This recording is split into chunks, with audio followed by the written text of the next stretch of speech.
চলুন আজ অংশুর লেখা একটা ব্যক্তিগত অভিজ্ঞতার গভীরে যাওয়া যাক, যার শিরোনাম ভাইয়ের নীরব শক্তি। একটা প্রশ্ন দিয়ে শুরু করা যাক। আচ্ছা, একটা সাধারণ ট্রেন যাত্রা মানে খুবই সাধারণ একটা ঘটনা, তাই না? কিন্তু সেটাই যখন জীবনের একটা গভীর উপলব্ধি হয়ে ওঠে, এমন একটা মুহূর্ত যা কিনা পুরো চিন্তাভাবনাকে ভেতর থেকে নাড়িয়ে দিয়ে যায়, কিভাবে হতে পারে এমনটা? চলুন সেই গল্পটাই শোনা যাক। গল্পের শুরুটা কিন্তু খুবই সাধারণ, আমাদের অনেকের জন্য খুব চেনা একটা দৃশ্য। ঠিক কোন দিনের ঘটনা? ঘটনাটা ২১শে নভেম্বর ২০২৫-এর একটা দিন, যা লেখকের মনে সারা জীবনের জন্য গেঁথে থাকবে। গল্পের কথক অংশু বাঁকুড়া যাচ্ছিলেন একটা ট্রেনে করে, আর শুরুটা ছিল একদম আর ৫টা সাধারণ যাত্রার মতোই। এই দৃশ্যটা কোথাও চেনা চেনা লাগছে কি?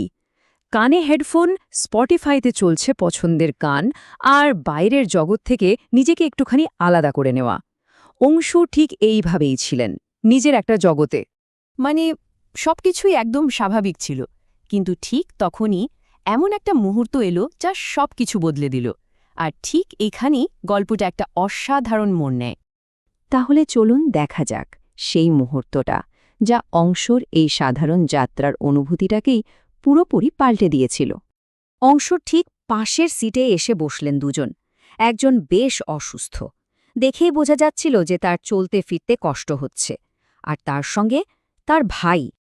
এই কথাটা একটু মন দিয়ে ভাবুন তো, যেভাবে মা শিশুকে ধরে রাখেন, কি অসাধারণ একটা তুলনা।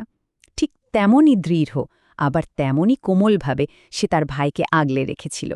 এই কয়েকটা শব্দেই যেন সম্পর্কের সব গভীরতা ধরা পড়ছে। মজার ব্যাপার হল, তাদের মধ্যে কোনো কথা হচ্ছিল না, কোনো প্রয়োজনও ছিল না। ভাইয়ের হাতের স্পর্শটাই যেন বলছিল, কোনো ভয় নেই, আমি তো আছি। আর চোখের দৃষ্টিতে ছিল ভরসা, তুই পড়ে গেলেও আমি ধরে নেব। কিছু ভালোবাসা প্রকাশ করার জন্য আসলে শব্দের দরকারই হয় না। এই দৃশ্যটা অংশুকে এতটাই ছুঁয়ে গিয়েছিল যে তিনি নিজের অজান্তেই গানটা পজ করে দিলেন। হঠাৎ করে যেন ট্রেনের সব কোলাহল, চারপাশের সব শব্দ, সব চুপ। ফোকাসে চলে এলো শুধু ওই দুই ভাই আর তাদের নীরব গভীর বন্ধনটা। এই মুহূর্তটা দেখার পর অংশুর মনে কি চলছিল, চলুন এবার সেই চিন্তার জগতেই একটু ঢোকা যাক। অনেকের মনেই হয়তো প্রশ্ন আসতে পারে, এতে আবার নতুন কি? ভাই তো ভাই হয়, কথাটা ঠিক। কিন্তু অংশু বলছেন আজকের পৃথিবীতে দাঁড়িয়ে বিষয়টা বোধহয় এতটা সহজ নয়। একটু দেখা যাক আজকের বাস্তবতা।